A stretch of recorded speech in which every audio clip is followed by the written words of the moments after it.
11월 5일 강아랑이 전해주는 정치권의 뜨거움 말말말 강아랑의 정치랑입니다. 오늘 첫 번째 주제는 미리 보는 대국민 담화입니다.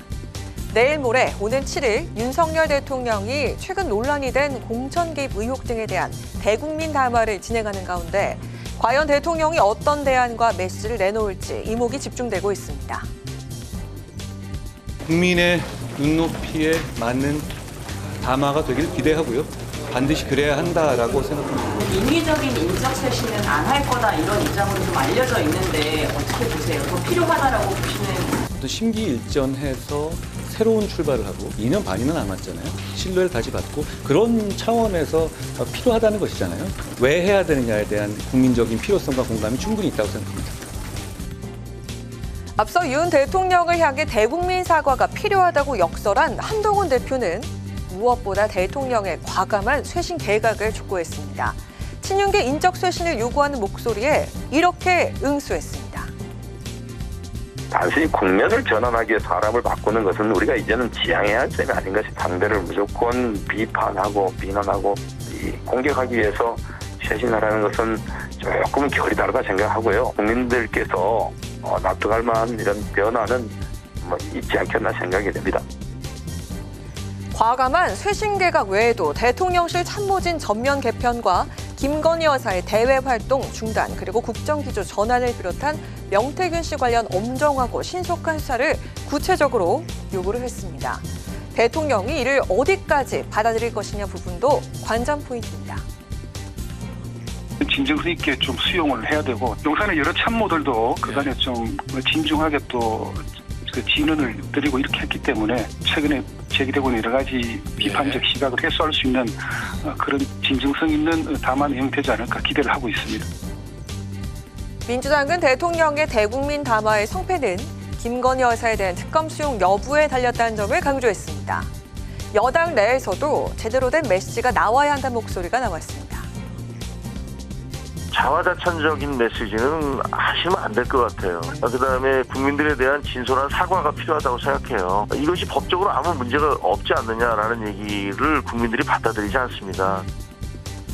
이번 대국민 담화가 과연 10%대로 추락한 국정 지지율을 반등시키고 국정 쇄신과 분위기 반전의 계기가 될 수 있을지 국민들의 기대와 우려가 교차하고 있습니다. 두 번째 주제입니다. 금투세 폐지, 그 이후입니다. 금융투자소득세 문제를 두고 그간 혼선해 보여왔던 민주당이 폐지 쪽으로 결론을 낸 가운데 내년 1월 시행 예정이었던 금투세는 결국 시행 전 폐지 수순을 밟게 됐습니다. 소득이 있는 모든 곳에 세금을 매긴다는 원칙 아래 2020년 도입을 발표한 금투세. 조세 정의와 증시 부양론이 맞섰지만 불가피한 현실론을 택하게 된 건데요. 민주당 내에서 적극적으로 금투세 시행을 주장해왔던 진성준 정책위 의장은 금투세 폐지 당론 확정 이후 다시금 유예론을 언급했습니다.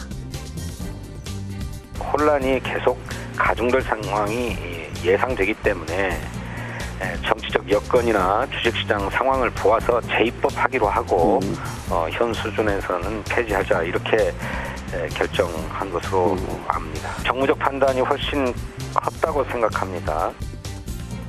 그런가 하면 원칙을 저버렸다는 전통적 지지층의 비판을 의식한 탓일까요? 김민석 최고위원은 금투세 폐지의 책임이 여당에 있다는 점을 강조하기도 했습니다. 여당이 폐지하겠다고 하니까 그리고 사실은 저희가 다른 입장을 내서 이게 법을 추정을 해도요. 어차피 윤석열 대통령이 거부권을 내서 이것이 그냥 폐지가 아니면 원안으로 가버리면 대혼란이 오기 때문에 방법이 없어서 저희가 그렇게 한 겁니다. 민주당 최대 규모 의원 모임인 더 좋은 미래는 당 정책의 일관성과 신뢰성이 훼손되고 소탐대실하지 않을까 하는 우려와 유감을 표한다면서 실망한 지지층을 위한 후속 대처를 주문했고요. 민주당과 선명성 경쟁을 벌이는 조국 혁신당은 과세 원칙에서 후퇴한 결정에 깊은 유감을 표한다며 반대 의사를 밝혔습니다. 민주당은 현재 야권이 오랜 과제로 주장해온 상법 개정안의 정기국회 내 처리를 약속하면서 지지층 달래기에도 나서고 있는 상황입니다. 우리 민주당은 증시가 정상을 회복하고 또 기업의 자금 조달 그리고 국민 투자 수단으로 자리 잡을 수 있도록 상법 개정을 포함한 입법과 정시 선진화 정책에 총력을 기울이겠다는 말씀을 드립니다. 또한 금투세 폐지 후속 조치로 민주당은 주식시장 활성화 TF도 구성을 하기로 했습니다. 이사의 주주 충실 의무, 대주주의 이사 선임 문제 등을 논의하는 토론회를 개최할 예정입니다. 차기 대권을 바라보는 이재명 대표의 큰 그림이자 중도층을 겨냥한 전략적인 우클릭 행보란 평가 속 금투세 폐지 결정 이후에 민주당의 추가적인 조치에 귀추가 주목됩니다. 지금까지 강아랑의 정치랑이었습니다.